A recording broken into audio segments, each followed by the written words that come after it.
ભાજપ દ્વારા ત્યાર સુધીમાં તમામ બેઠકોની પેનલો તૈયાર કરી દેવામાં આવી છે। તો આજ મુદ્દે સંવાદદાતા રાજેન્દ્ર લાઈવ જોડાઈ ગયા છે। જી રાજેન્દ્ર, લોકસભા ઇલેક્શન ત્યારે આજે પ્રદેશ નેતાગીરી સાથે સીએમ વિજય રૂપાણી દિલ્હી જવા માટે રવાના થશે। જી ચોક્કસથી 22 માર્ચ જ્યારે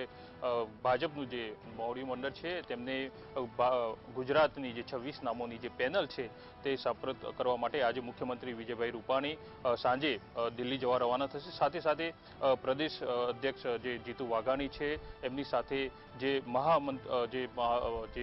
ડેપ્યુટી સીએમ નીતિનભાઈ પટેલ છે, પુરુષોત્તમ રૂપાલા છે, સાથે સાથે જે મહામંત્રીઓ છે તેઓ પણ દિલ્હીમાં જશે। પહેલા જે નામો જે પેનલ બનાવવામાં આવી છે ત્યાં અમિત શાહ સાથે એની વિશેષ ચર્ચા થશે અને પછી જ જે કેન્દ્રીય પાર્લામેન્ટરી બોર્ડ છે એમાં નામો સબમિટ કરવામાં આવશે। પરંતુ મહત્વની વાત છે કે અત્યાર સુધીમાં જે 26 લોકસભા સીટો છે તેને લઈને ભાજપ દ્વારા સેન્સ લેવામાં આવ્યો, ત્યાર પછી કે જે પ્રદેશ પાર્લામેન્ટરી બોર્ડમાં એ નામોની વિશેષ ચર્ચા કરવામાં આવી અને ફાઇનલી જે નામોની પેનલ બનાવવામાં આવી છે આજે સાંજે મુખ્યમંત્રી વિજયભાઈ રૂપાણી સાથે સાથે જે પ્રદેશનું જે મોવડી મંડળ છે એ દિલ્હી જવા માટે રવાના થશે અને ત્યારબાદ જે કેન્દ્રીય પાર્લામેન્ટરી જે બોર્ડ છે એમાં 26 જે બેઠકોના જે નામો છે એ નામોની ચર્ચા થશે। પરંતુ આ વખતે ભાજપમાં કોઈ પણ કદ્દાવર નેતા હોય પરંતુ જે કેન્દ્રીય પાર્લામેન્ટરી બોર્ડને જે લાગશે કે આ નેતાના કારણે આપણને ટિકિટ ઉપર જે મતદાન ક્ષેત્રમાં નુકસાન થઈ શકે છે તો તે એ પ્રમાણે એનું નામ પણ કપાઈ શકે એ પ્રકારની સ્થિતિ અત્યારે ભાજપમાં જોવા મળી રહી છે। પરંતુ મહત્વની વાત છે કે 3 જે બેઠકો છે એ બેઠકો જે અમદાવાદ પૂર્વ છે, અમદાવાદ પશ્ચિમ છે અને ગાંધીનગર,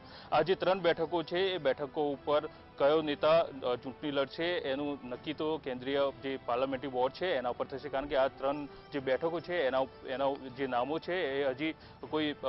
ફિક્સ નામો જાહેર નથી કરવામાં આવ્યો। પરંતુ મહત્વની વાત છે કે અત્યાર સુધીમાં જે કેન્દ્રીય કોઈ નેતા ગાંધીનગર સીટ ઉપર લડતા હોય છે તેવી જ રીતે જે કેન્દ્રીય પાર્લામેન્ટરી બોર્ડ નક્કી કરશે કે ગાંધીનગર સીટ ઉપર કોણ લડશે। પરંતુ મહત્વની વાત છે કે